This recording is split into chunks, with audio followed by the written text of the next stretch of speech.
Okay, Don't so fold your hands. so what Giving up the ghost. No, he can come. She got the weirdest thoughts. So what I wanted to do is I'm practicing with my taping people's family stories. And the last time y'all were at our house, you and Herschel and Emily were talking about how you met and how y'all's first dates. And I thought that was a great story. Is this thing going now? Yeah. Oh. But just ignore it. You just talk to us just like you told Herschel and Emily. Because I understand now, when did y'all first see each other? I got out of the Navy in 1948, 46, yeah, I joined in 46, got out in 48. And Ben, my best buddy Ben Bourne told me about Madelyn, and we went over to her house, our apartment, and she was working nights, but she came to the door, but she had her lipstick on and her hair combed, and so I got to meet her. He introduced us, and so we planned a double date up at what was it? At Pettigene. And so that was set up, and then we left, and then what did y'all do on that date? Well, we took a picnic. We took a picnic up to Pettigene, and it had rained, and the little old streams were kind of full, so I was carrying Madelyn across a lot of them, and she was in blue jeans. We both were in blue jeans, and that was when blue jeans faded a great deal. They weren't pre-washed. Okay. So going across one of the streams, I kind of dropped her in there. You kind of dropped her? Yeah, just kind of dropped her. Did you plan that before? That not before. I just it's spur of the moment thought in the middle of the stream. You thought this would be a good idea? Yeah, it was a good idea. I thought it was funny. Did she think it was funny? Well, I don't think she did. Well, I thought I took it very well. Well, she did. She took it well, but I don't think she really thought it was funny. She thought I was conceited, and she didn't know whether she'd ever date me again or not. Well, let me back up and ask you this. What did your friend Ben tell you about her that made you want her to ask her out on a date? Well, see, she was the best friend of this friend of Ben. Met this nurse while he had appendectomy in the hospital. Hernia surgery. Hernia surgery. And he met her best friend. She was his private duty nurse one night, and he asked her for a date. And then the next night she couldn't do the private duty, and I had just gotten out of nursing school, and I needed some quick money, and she asked me if I would do it, and I said sure. For 8 hours, a nurse got $8, $1 an hour. And but that was pretty good money then. Oh yeah, at that time it was good money. And so I did private duty with him that next night. Well, he already had a date with Norma Jean, so he just said, I have a good friend coming home from the Navy in September, and I'd really like for you to meet him. And I said, okay, and I thought that would be the end of it.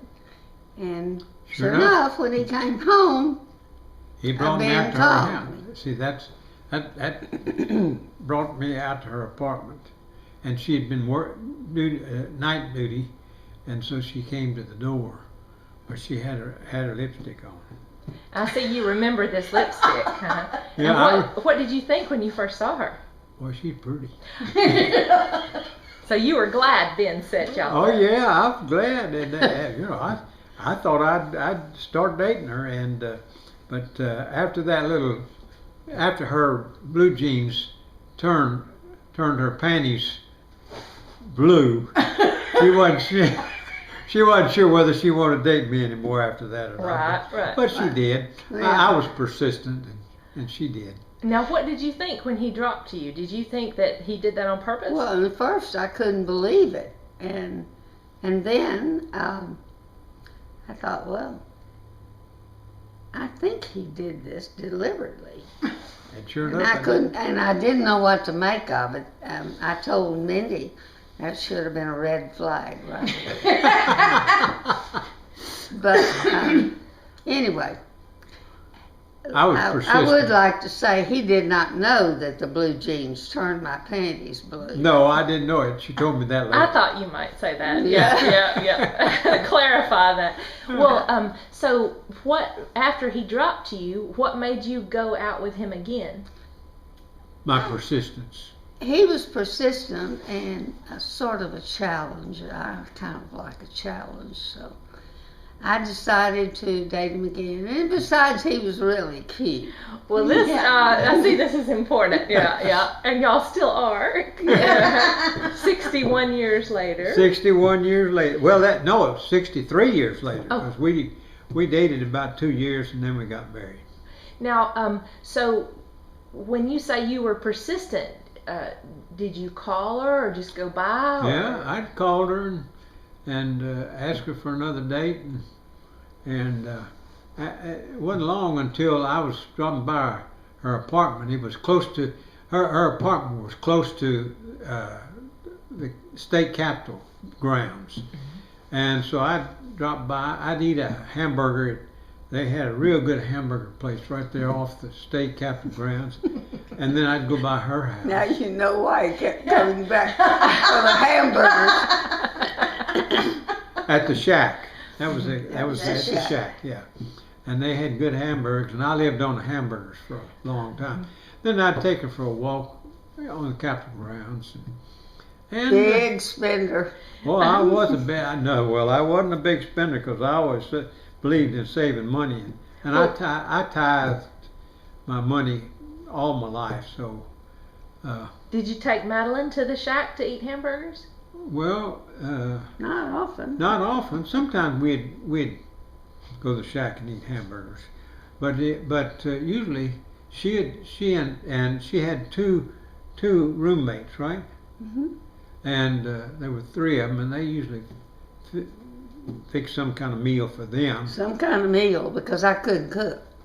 She couldn't boil water when they first. Well, that has come a long way. Now you're a famous cook with your own cookbook. And Yeah. Right. Yeah.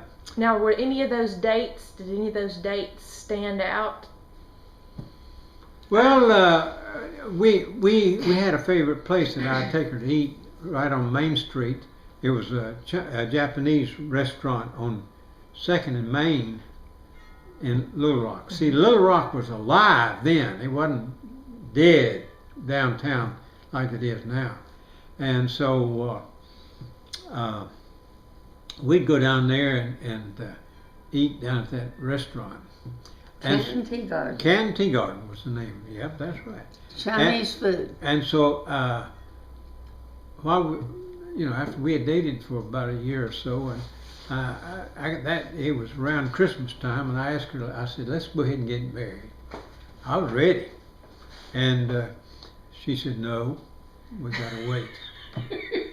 Now, how long had y'all dated when he asked you to marry him the first time? Well, we started dating in September of 48, and this would have been like Christmas. December of 49. Yeah. Okay, so a year, y'all. Yeah, and Now, how did you propose? Did you get down on your knee? Did No, nothing romantic. He just said, let's get married.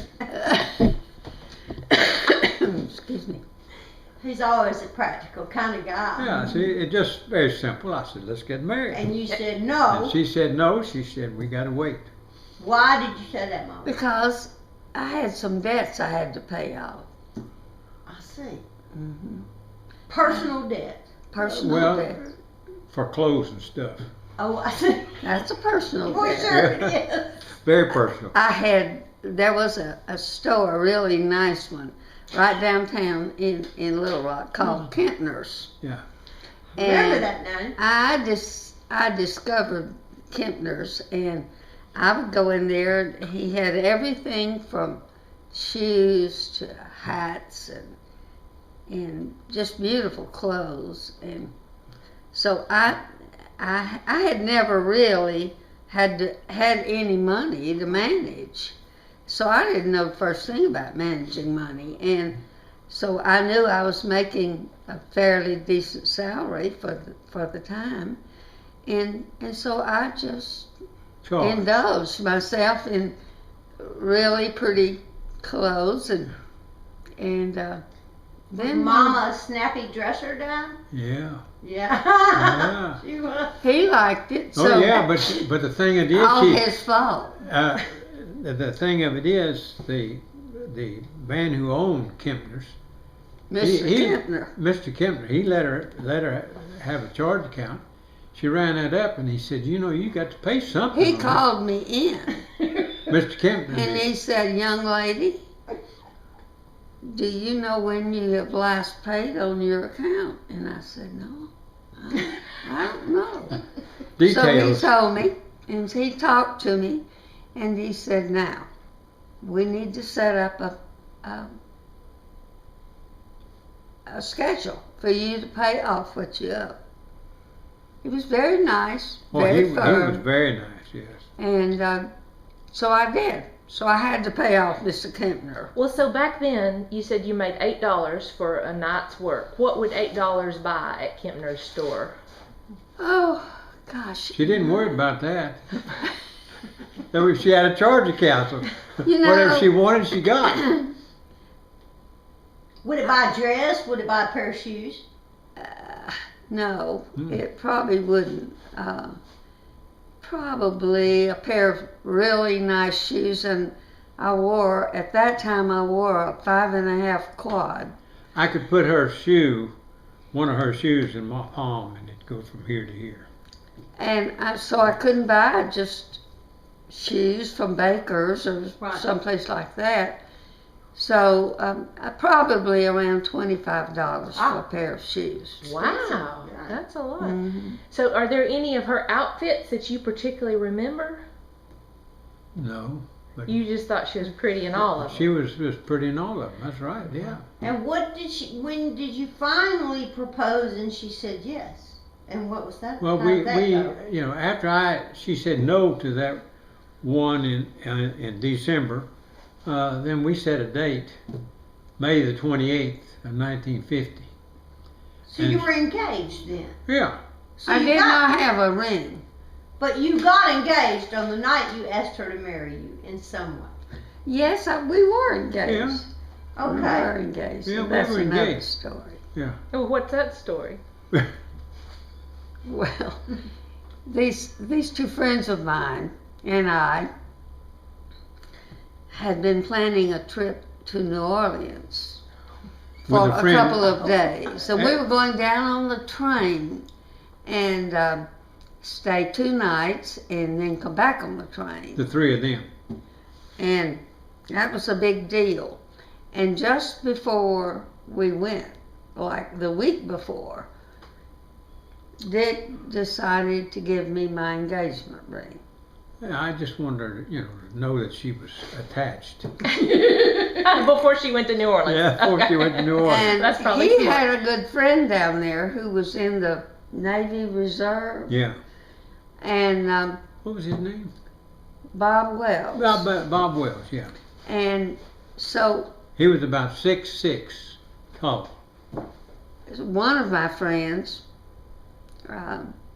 he said, "Call when you come and we'll get together." So she called him and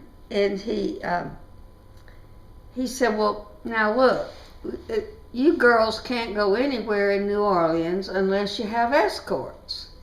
So I know some guys in the Naval Reserve. Why don't I get you a date with them?" And he said, "Dick won't mind because you'll be with me."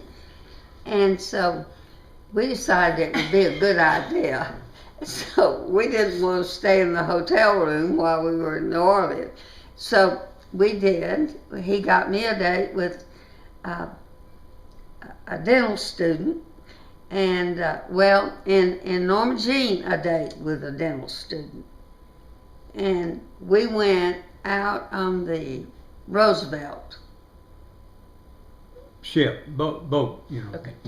Was it the Roosevelt or the President? I've forgotten. But anyway, we think it's danced, Roosevelt. and it was an evening cruise, and we got back in. I think about 1 o'clock, and then we just walked around. And Well, then you went to this place in New Orleans. where you have all night donuts and coffee. I've forgotten. Morning Call. Yeah. And we went there for morning call and coffee, and then we went home. She didn't go Went to to bed. the hotel. That's I what got I to bed thought. at about 7, and we were leaving that day. And so, That kind of sounds like a real date. well, it was kind of a real Yeah, day. it was a real day. But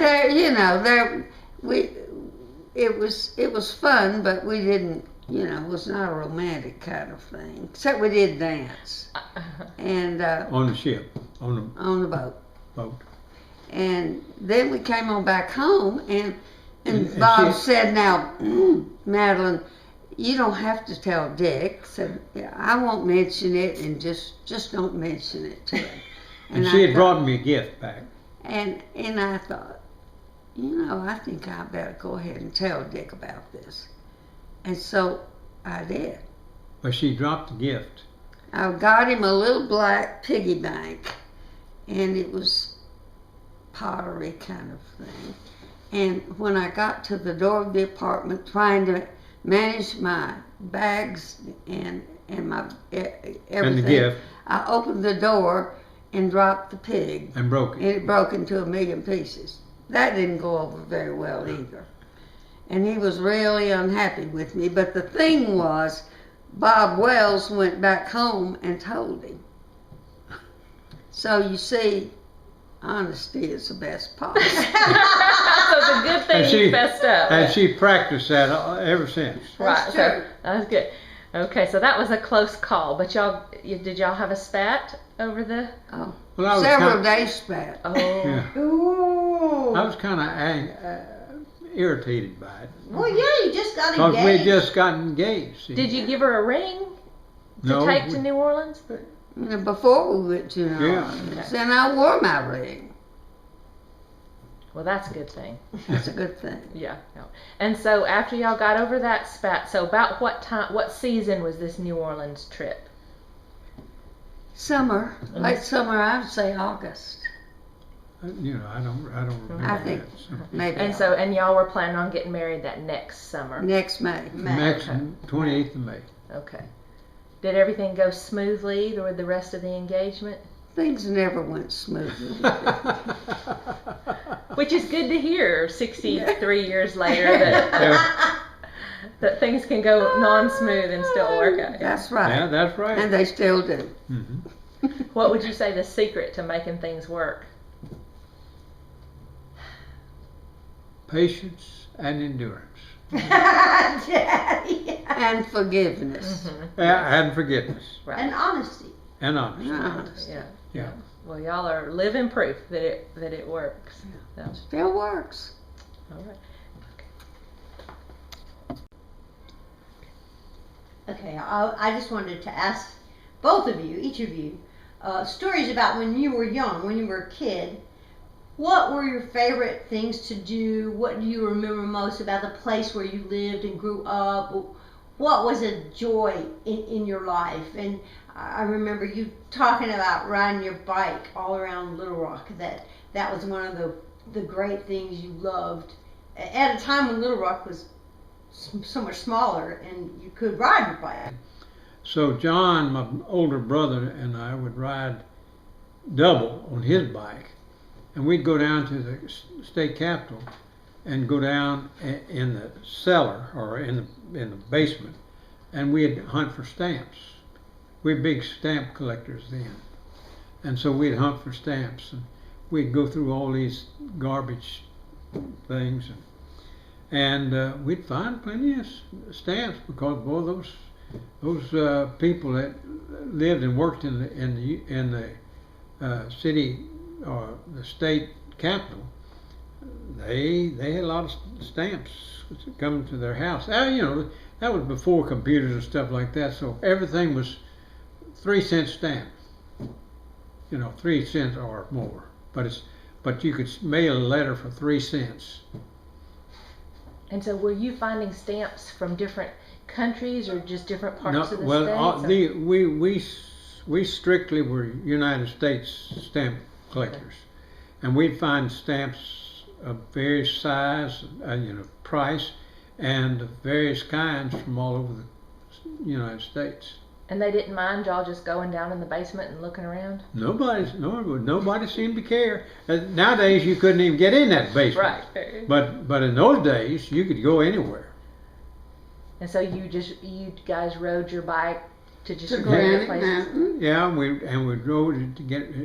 We were riding double on Granite Mountain, and he would have. I'd pedal some, and he'd pedal some, and we'd take turns guiding. And would you sit on the handlebars? No, we'd sit on the back seat. Oh, there was a back seat to I mean, the bicycle. the one seat, while the other I one was see. pumping. Okay. You were sitting on the back seat. And one day we got hit by a car. We were going out Arch Street bypass. Got hit by a car, and car stopped just before it was ready to run over my neck, and the bike was kind of torn up, so we walked home, and we didn't want to tell my mother the truth, so we told her that down that gravel road we slipped down. She didn't know about that until after we were married. Yeah, And he Did you tell her? fessed up. No, No, I you- didn't okay. tell her. I told her. What was your first job, Dad, and how old were you? Well, see, I've been thinking about that. My first job, Mother sold during the war. Mother sold those stamps that you could buy, U.S. war stamps, and you could buy those. So she sold those at school. I was in junior high school, and my first job was cleaning our house because mother not only did that, but she worked for the WPA. No, OPA. Office of Price Administration. Yeah, checking grocery supply. If Prices. prices were, if they were holding the prices according to what the government said they ought to be, and so I started cleaning the house.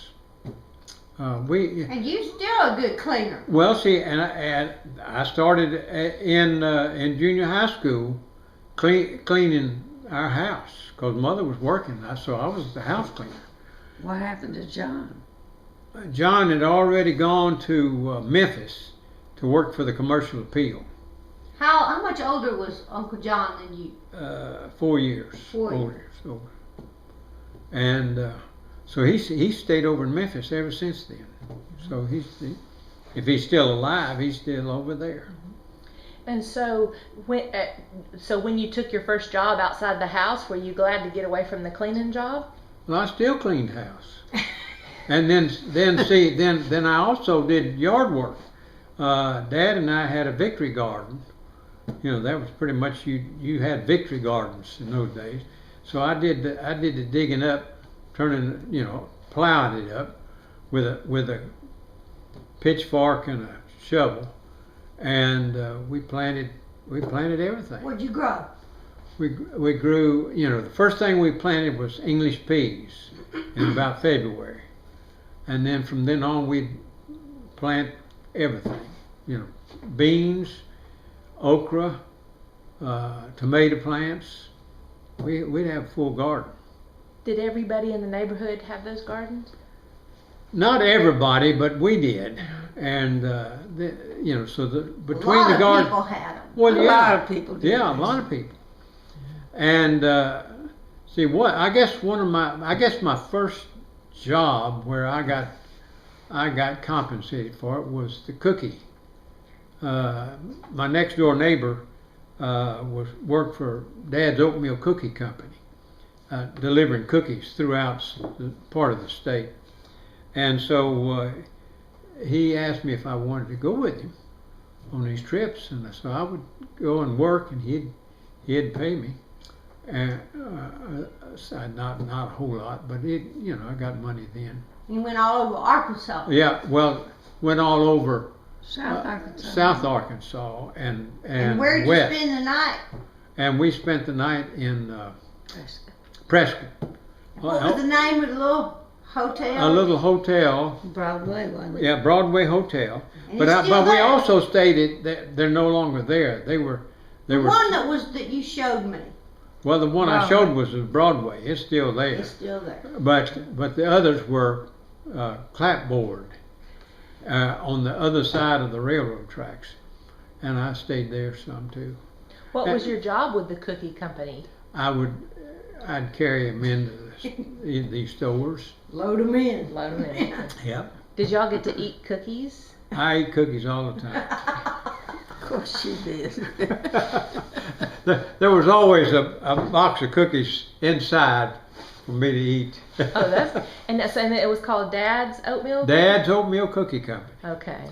And this was my next door neighbor. We lived side by side. See,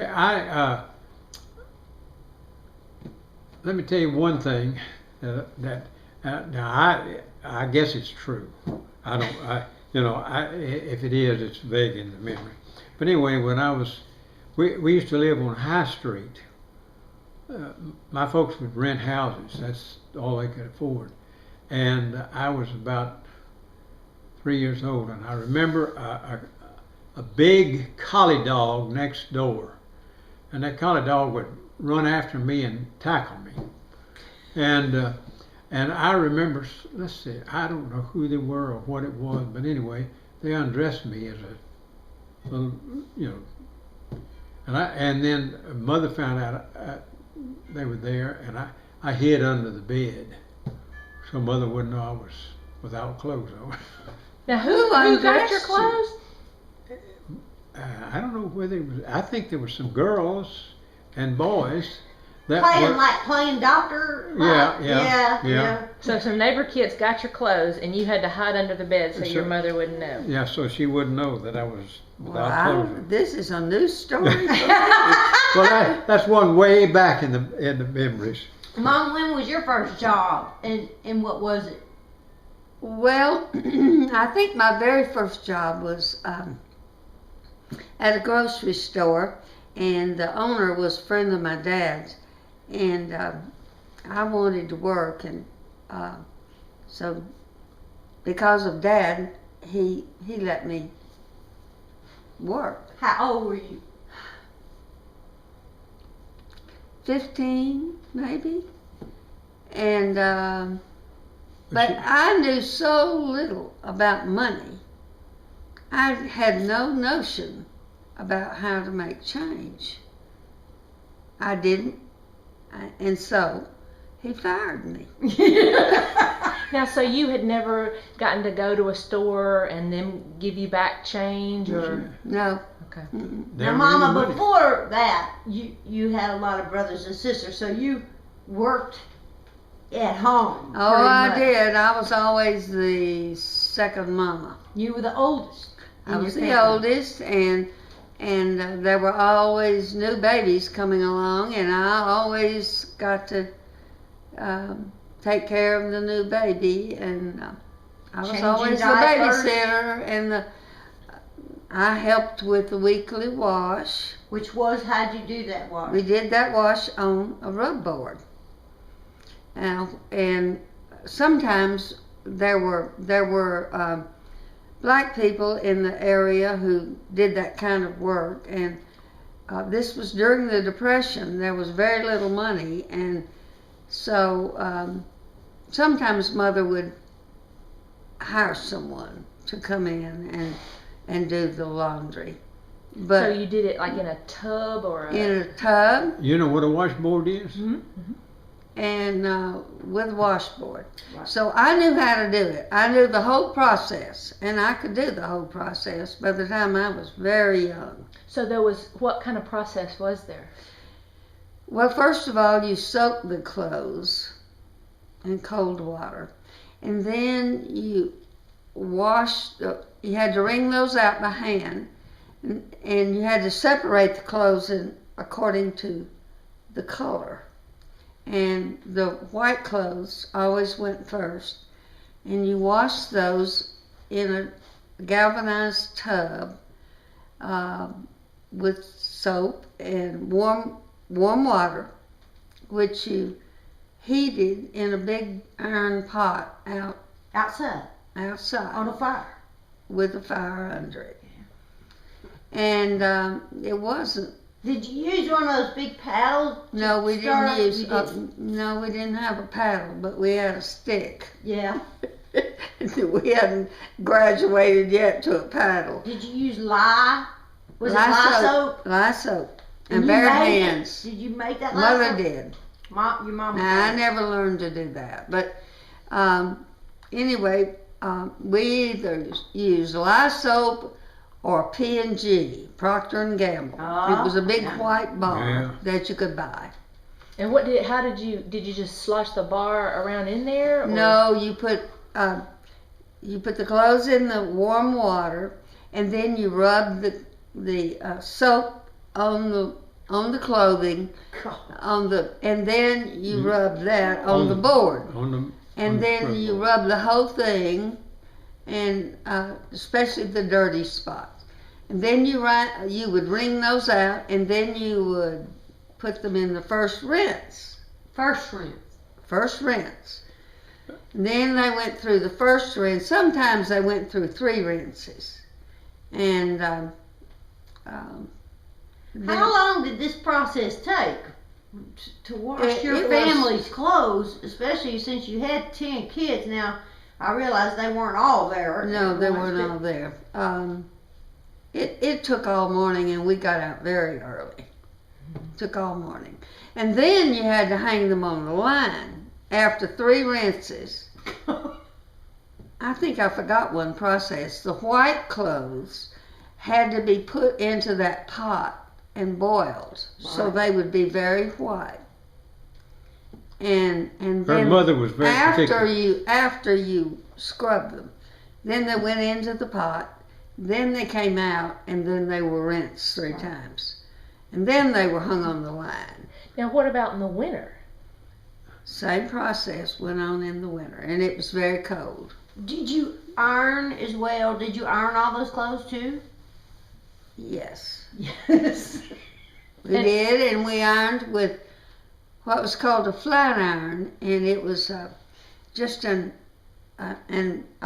metal iron Heavy made of metal. iron, and you put it. We had a fireplace, and you put the iron in next to the coals, and then you let the iron get hot, and then you had to clean it off very carefully, and then you ironed. And I can remember when I mastered ironing my dad's white shirts. He loved to wear white shirts, and there were always white shirts He always did. in the washing. Till they And I learned to iron those white shirts with that iron. Now let me come in, because I learned about washing all. He had clothes. a different laundry experience. Yeah.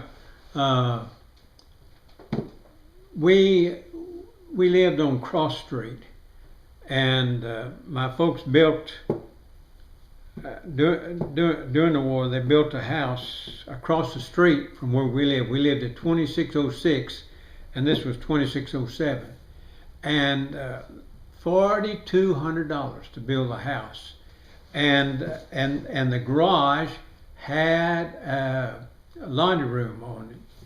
And we had a washing machine. we were uptown, you know. What we was a wasn't- washing machine? What was a washing machine A like? washing then? machine was where, you know, it went back and forth electrically, Okay. but then you ran it through the wringer that was on the washing Piece machine. by piece. Piece by piece. And so on Monday mornings, we'd get up, mother would say to my dad and to my brother and me, no breakfast until the wash is on the line. So in the wintertime, we'd go out with a rag and wipe off the line, and then go out. I'd go out in the laundry room, turn on we had a little stove in there. Turn that on, get it warmed up in there, and then we had privileged. and we had hot water, you know, and cold water out there, and so Was I this all turned it- electric water washing. heater? Everything was electric, in other words. with electric or have? gas. Electric and gas. Yeah. Okay. So we, you know, the water heater, put hot water in the washing machine, and we got the loads going, and then I filled up the two galvanized tubs. See, we'd rinse it once, and then we'd rinse it twice, and then we'd hang it on the line. So all the washer really did was wash them. It And then you had to rinse them No, yourself. they had the wringer took care of the wringing see. too, and that's a big job. Yeah, and you would just all you do is work the You clothes feed through it, it. feed Oh, it Feed, in I feed through the these clothes two into the rollers. ringers. But you didn't have to do this No. because it was electric. It was Oh, I electric. see. And you made sure you didn't get your hand caught in it. And see, Yeah. all you had to do was feed it in. Now I remember when my mother and dad got one of those, but it was probably after I went off to school.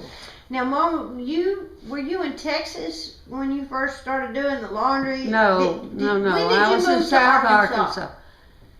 When I was about 4 or 5, my dad was working in the oil field in Texas, and this was at the beginning of the Depression, and he lost his job, and we came home and lived with my grandparents, and In that house, in that big old house In Ralston. which still stands. Right, in Ralston. that's And, a hunting lodge now. Right. And they had, let's see, there were about 5 boys still at home there. My dad was one of 7. So 5 of his brothers still Younger lived brothers. 4 or 5 and a sister. there. Wow. And so I had all of that attention. I loved And your it. granddaddy and grandmother, were they still living there? Yes, they were there. And my grandfather farmed, and grandmother was a housewife. Now see, after we married, your granddaddy had died, hadn't he? My granddaddy died when I was 14. See, so he was already dead, but her grandmother was still alive in that old house when we married. And I remember we'd go down there, and that house looked so big. Now it looks so little. But I remember very well when her aunt In Delphi. Aunt Delphia died. She was in her 40s, wasn't she? And she died in that house. She had ovarian cancer. So then your granddaddy died there Before right? At 14, and didn't y'all lay him out in the house and Oh, sure. yeah, you did there all was of a that one. sort There of was thing. a one time where that house had like those old houses did, open down the middle. Bedrooms were on one side, and the living room and the dining room and kitchen were on the other side. So you had a dog trot. And it had a dog trot, yeah. And so how did people do funerals back then? Like when somebody died, what was the process back then? Well, most times they were taken to the funeral home, and then they were brought back To the house. to the home, and there was a wake, and neighbors came in and sat up all night, and they were just lying there in their caskets wherever the family wanted them. in the And- house. though. In the house. And And did y'all bathe and dress? I don't know. And you see, I was never part of that. Okay. But I remember one time, and it made a big impression on me, a horrible impression. And a neighbor died, and there were grandchildren running around, and I was about the age of the grandchildren. And the matriarch died, and they didn't take her to the funeral home, but the undertakers came out there. And I walked into the room, and they had set up these buckets all the way around the bed, and they were Taking their blood. taking her blood out. I And know. it was a horrible experience for me. Oh, that's Just scary. awful. So they were embalming in the home. In the Yeah, home. in the- Wow. Oh, that is scary. Yeah. Now that you was had a experience. special relationship with your granddaddy, I did. Papa. What did you call I him? called him Grandpa. Grandpa. See, their house is still standing. Their house was there, and Mother's house was up the road a little ways, and Mother would go down and see Grandpa and Grandma Every day. He every also day worked through the horseshoe. He Trick. made. He shoot had- horses up. He had a forge across the street from the house, and it burned coal to heat the horseshoes or whatever he was molding. Blacksmithing. He was doing his own blacksmithing. And did he do that for neighbors as well? I don't recall if he did it. I think he just did it for Himself. a lot of farmers then. oh yeah Had their own forges. Okay. And he would do that, and I would go out and watch him. I could still smell the coal. Did It was- he plow with a horse He plowed Yeah, the horse. yeah. He plowed the horse. and took you in a wagon to the court? And he would take me in the wagon with him. There were no automobiles. There were automobiles, but he They didn't didn't have one. And he would take me in the wagon with him to the grist mill, to where he had the corn ground into cornmeal. He would take me in the wagon with him to go to the cotton gin. About what year would that have been? Just ballpark. Well, I was born in 1927, so this would have been around early 30s, 1932, 1933. And we did have a special relationship. He called me his Peacherina. And that stuff. that's how my grandchildren have come to call me Peachy. It's a shortening of Peacherina. And I remember, and I think I remember this, I must have been about 2 or 3. I may have heard the story so often I think I remember it. Happens a lot. But he had a cornfield that came up not far from the house.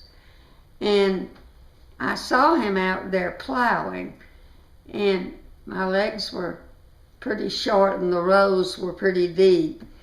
And I decided I wanted to go and see him. So I started trying to walk, and I would take little steps and I would fall down into the row, and I would get up and I would try again, and I would fall down again, and I started crying. And finally he heard me and he said, "Well, Peacherina, what's wrong?" And I said, "Well, Grandpa, your Peacherina's crying." And that story has been passed around to his family and to my family. Everybody thought it was so cute and so wonderful because I was the first grandchild. They thought everything I did was pretty good. Well, you must have felt a big loss when you lost him at 14. did. On that round table in your bedroom is a picture of Madelyn's dad and mother and Madelyn, their firstborn, as a little baby. When I married Madelyn, her grandfather had already died, But the thing I remember about her grandmother was she dipped snuff. Did she?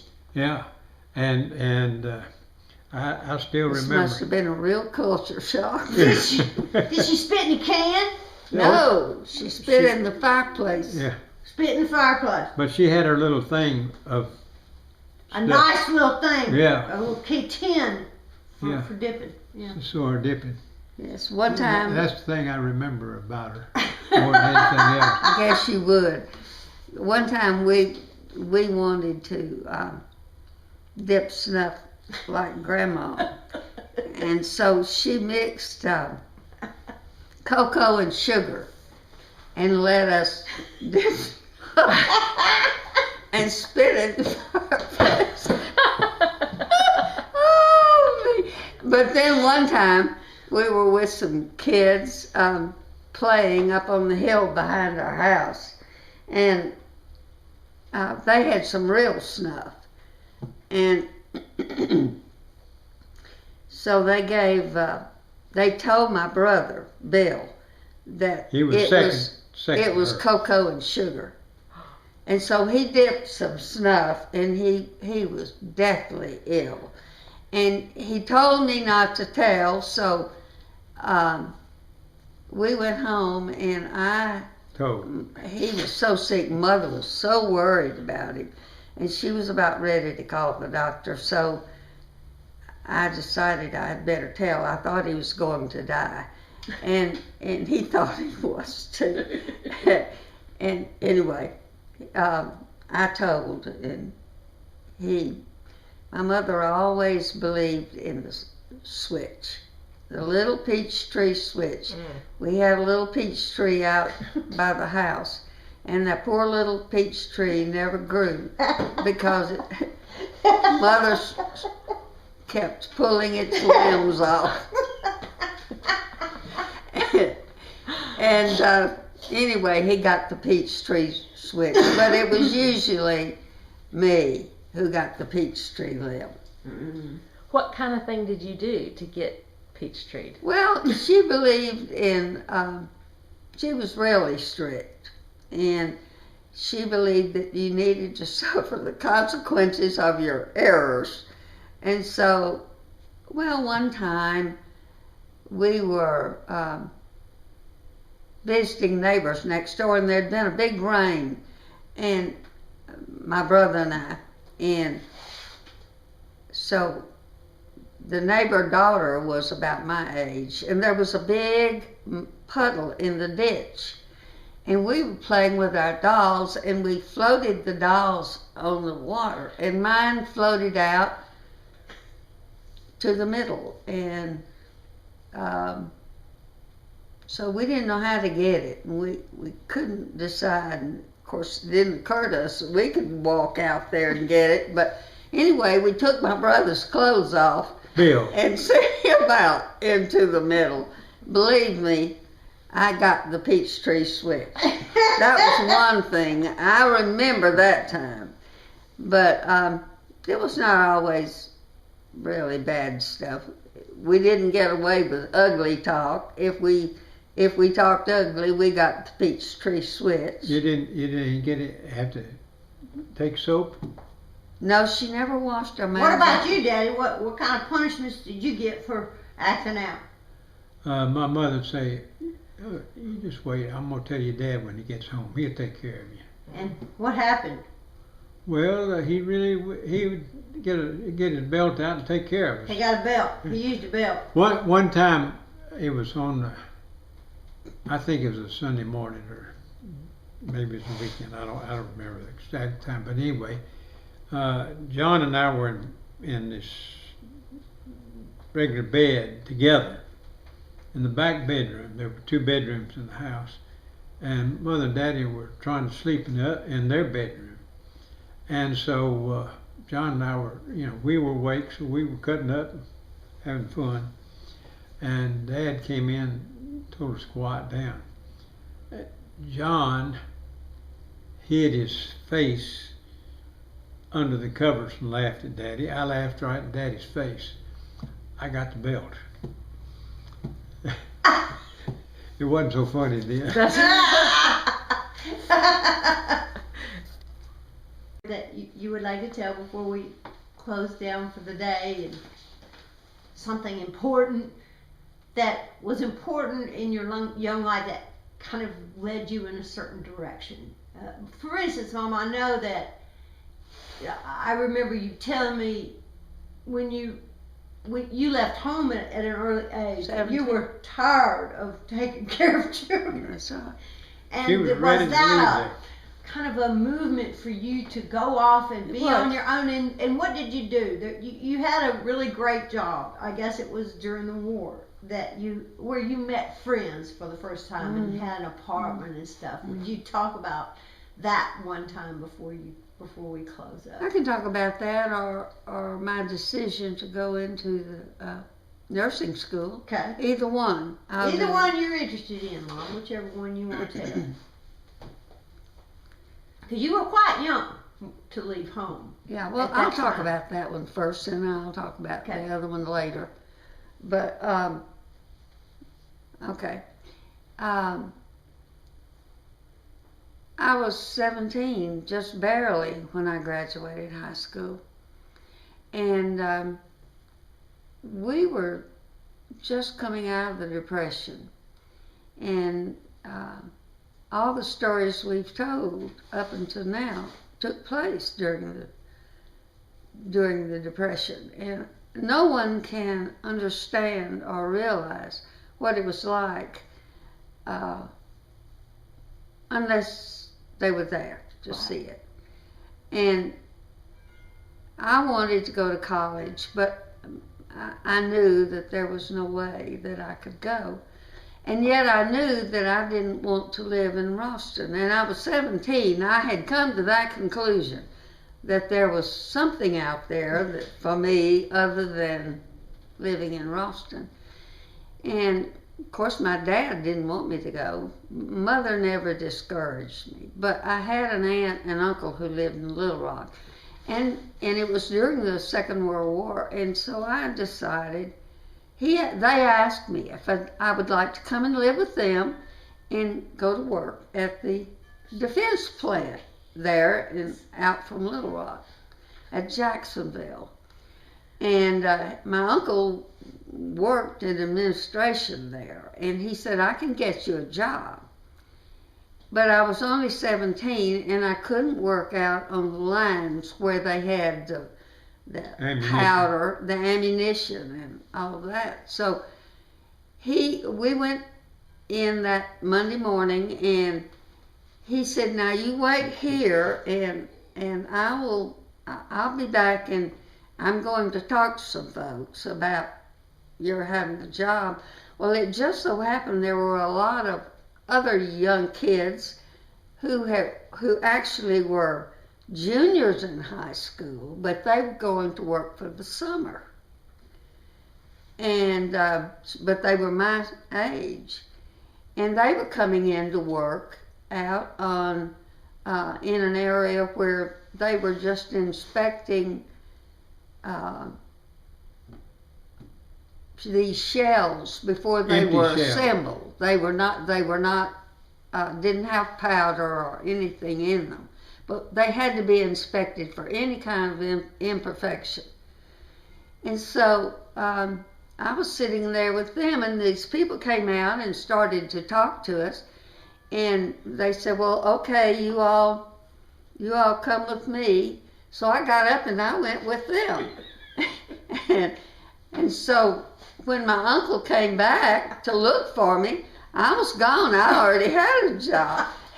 He was going to get me a job as an escort, taking people to different areas, officials who would come in, taking them to different parts of the plant. And but I had a job, and I just loved it.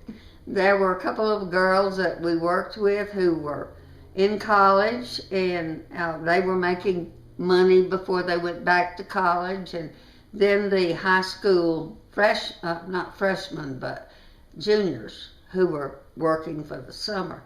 And we got to be really good friends. I made really good friends there. And I worked there for about a year, and the war began to wind down, and we knew that it wouldn't be that much longer. And I knew that I would be going back home if my job was not there. So I started thinking about, now what do I need to do? And I had been home visiting my parents, and I talked a little bit about going into nursing school because I knew I could get in the cadet corps, where they would pay me $21 a month, which would be a stipend, and I would get my nursing school free and get that $21 a month too. So I was riding back on the bus, and all of a sudden, and my dad said, "No, I don't want you doing that. I do not want you going into nursing." It was not, to him, an honorable profession, because I would be looking at bodies of males and females. See. So no, I was not to go into nursing school. So You were his peacherina. I was his peacherina. I was his oldest child, and so anyway, I was going back on the bus, and I remember the exact time. I said, "I'm going into nursing school." So when we got back, I began to look into St. Vincent's, and I went over there, and I'd never been around Catholics in my life, and there was this big, gloomy looking building with all these steps up and this arched door. You open the door, all this marble on the floors, and these nuns were walking around, and I wanted to turn around and run. Now that's where I was born, in that hospital. But I didn't. And I went in and I had an interview and walked out with my application papers, and this was in early spring, and in June of 1945 I went into nursing school, and I had a great time. I had a great 3 years. Now, did you go in as a cadet like you had? I went in as a cadet. I have pictures Yeah. of me in my cadet uniform, and we knew that as soon as we graduated, there were 35 of us in this class, and we knew that we would be commissioned officers and would be going overseas as soon as we graduated. But we felt that the war would not be going on, but we didn't know that. And so I had my $21 a month, and I was in a place I wanted to be and loved it. So when you graduated, what happened as far as your commission, like being a cadet? You just weren't in the Army anymore? Or? No, we were not in the, well, I'm pretty sure we were compensated the $21 a month up until we graduated. Right. But that was the end of it. That was the end of it. She still has. So you were never actually in the service then? You were never a veteran? No. Okay. No, but we had uniforms, and they were snappy. Yeah, they were snappy, and she still got the cape somewhere. Oh, that's great. Well, that was my nursing cape. Yeah, that's her nurse. I know, right? And what about you, Daddy? What was your first really loved job? Did you like working on the road crew, working for your daddy as an engineer? Well, see, my first job was at Worthing Bank, and I really liked that job. That was one summer. And He why liked all did the you like pretty that girls, job, he Daddy? Because all the pretty young ladies were working there, and so I really enjoyed that job. And I got, I think, $1 an hour. Yeah. I got about $15 a week, I think. I'd like to say too that before Dad continues, and I think this is important, particularly for those who are in nursing now, is that Our program was 3 years. We had a week off each year. Wow. We had 11 months and 3 weeks a year Work. for 3 years. And she was under And weren't you under a none. 24-hour? Were you under a 24-hour? We were on call. You lived there. On call Well, she lived there, yeah, when we were in surgery, we were on call. But that was the only time. But yes, we had to get up at night when we were in surgery. If an emergency came in, we got up and scrubbed in. But did you live in a dormitory with? We lived in dorms, and we all kind of complained and bellyached together and had I had a fun 3 years. Although I did get awfully homesick. Were the nuns your bosses? Were the The nuns were the supervisors, and then we had head nurses. And What did you think of the nuns as bosses? Because you hear a lot of scary stories about nuns as teachers, and were they tough on y'all? They were very strict. they were very hard.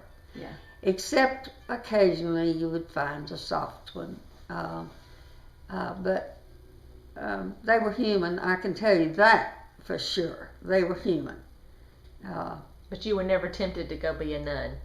No, never. No. We went to chapel every morning, 5 days a week. Genuflected, took our seats, just like we were good little Catholic girls. But most of us were not Catholic. There were maybe 4 girls in our entire class who were Catholic. And so they didn't mind that, but did anybody convert to? Yes. Yes. And is the St. Vincent still a Catholic hospital? Yes. It is. Yes. But You but don't see nuns, nuns. you know, Right. see they Nuns have changed too. Yeah, Yes. nuns have changed. That's true. But when I was in nursing school, they wore the long black habit Oh Yes. yeah, and the hat cap. with the hats and the high collars and one of the hardest things for me was no matter how tough it was yes sister, no sister, no talkie back. No talking. And that was hard for you. That was hard for me because I'm a bad back talker. Because she's a cross woman. But So you grew up on Cross Street and then married across. And married across, and see, Mom Purdy's, my grandmother's house is on Main Street, where the courthouse is now, and on the side street was Cross Street. Yeah. I was And predestined. then he was born in the hospital where Mama went to nursing school. Yeah, They were destined to be I was together. predestined. and when he was in grammar school, he sat behind this little girl whose name was Madelyn. Yeah, her name was Madelyn. And weren't you going to marry her? No. You were never going to marry her. She wet her pants and got me all wet.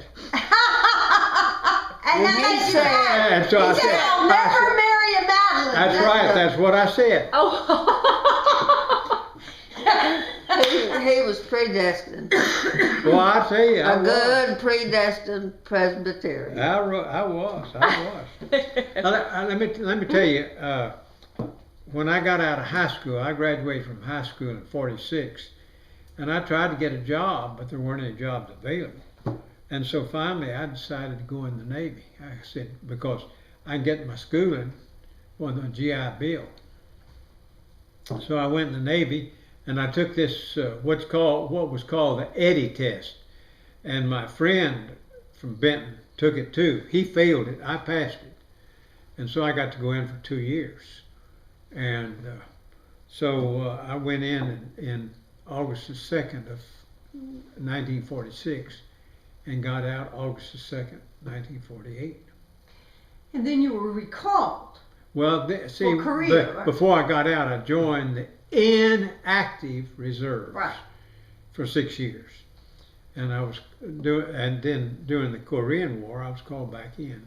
For how long were you in during the Korean War? Well, till the end of the Korean War. So were you in for 6 years then? No. No. It was about 2 years. 2 years. And, So I and was- were you on a ship during that time? Yeah, I was on 2 carriers. We I was with a squadron on 2 different carriers, giving them the training with planes. And so I was on the USS Bedouin Strait and USS Sicily. Those were the 2 carriers I was on. They were cruisers that had been converted into small carriers. And in between, did not you start seminary? And weren't you Well, going see, to seminary? I was trying to finish my college at Southwestern in Memphis, and I lacked 29 hours of graduating, and when they called me back in, and I tried to just say I'm planning to go into ministry, but that didn't bother them. They said, you're going in. So when I got out, a good friend of mine who had never been in the service, he was at seminary. He said they'll allow you to come on to seminary if you'll get your BA degree from University of Texas. So I lacked 29 hours of graduating at Southwestern at Memphis. I had to take 43 hours. Mm-hmm. That's what they did. While I was going full time to seminary, I took 43 hours over at the University of Texas At the same time? at the same time. While you were toddling around. Yeah, Oh my Lance, that's a lot of work. yeah, it was a lot of work. That was a lot of work on you. Yeah, too. it was about 100 hours at seminary and about 43 hours at university. At the same 3 years. And how'd you get back and forth? I walked. So they were that close? See, the thing of it is, the seminary had some, what do we call them? Houses? Yeah, a cluster of houses. Yeah, but Married, We called it the leper colony. leper colony. We called it the leper. We called it the leper colony. And see, it was just down the street, about 2 blocks from the seminary, and the seminary was just north of University of Texas. Now, why did y'all call it the leper colony? Because they had chopped up all these old houses. Big old houses, and they would put a piece here and a piece here, and they were pretty bad. And then they made kitchens, And they were small. and they were small. We had 1 bedroom. Yeah, and then And then 2 babies. and 2 babies. We had 1 bedroom that was ours, and then we had 1 little room that had not even been finished. I mean, there was a heater back there, a Yeah. gas heater, and when the wind would blow, the flame would just go this way. Yeah. And Dad kind of got some stuff and some wood and kind of tried to fix it, but you can imagine how cold it was back there in the winter. And that's where Rick and Mindy slept. Mindy got pneumonia. And was that where y'all put me in the bathtub to keep me quiet? Was that Well, in that That the same, in the leper colony? that was in the leper colony. In the leper colony. We padded the bathtub. And But she- one day she was sitting in a high chair, and Rick was, about 2 years older than she. He came by and jerked her arm, and she couldn't even use it for a while. And we took her to the doctor, and we told him what happened, and he said, "Young man, don't you ever do that again to your sister." He gave him a good. Yeah. He said, or I'm going to pull your arm. Did he say that? I don't remember what he said. It was just a horrible thing. It was hanging down, and I guess he decided to swing Yeah. on it. That might- I But think- that's I he think pulled me out of the bed, didn't he, one time and dragged me in and said, here it is. Yeah. She was bawling. She did a good bit of bawling after she was born. Well, no wonder. I had a colic. I was She a was colicky a baby. colicky baby. Oh boy, and hell. Really was. They tried to get But- one night's sleep by wrapping all the bathroom things and padding it up and putting me in there, but I think it probably just echoed. It didn't. It didn't. It didn't work. That was for sure. There was nowhere had- to escape. In the leper colony, there were different ones of us with children. None of us had a pot to pee in, Uh-huh. as far as any money is Being concerned. taped. That's okay, Daddy. You That's can okay. say that. And so, out of these three families, we live right next to each other, just like this, in that leper colony, and those little old bitty All houses. named Dick. Yeah, all named Dick. All three of us were named Dick. Really? Yeah, Wow. Popular name. That's Yeah. in Dick and Jane's books. yeah. Mm-hmm. And, but invariably, one of the families would get some money from their folks or somewhere when all of us were broke, and that family would buy the meal, and We would all eat. We'd all cook it and eat. So were you close with these people? Were they your Yeah. friends? Oh, yeah, they were our and close so y'all friends. just survived together. Yeah, we survived together. in the leper colony as they The do. three dicks in leper survived colonies, I together. think from the films I've seen, Yeah. that is how they get along. Oh yeah. That's We were true. very close. All right. Have you kept friendships with them at all? For a long time we did, but we haven't kept that friendship. One Richard moved back home to California, and the other one went to West Texas. Now we have seen his wife at a meeting one time, but that's been 10 years, 12 years ago. Oh yeah, that's a good while ago. Well, that's very good stories. That was a great start. I'm so happy to have these. That you just don't know how great this is. Well, it's a good way to work. You know.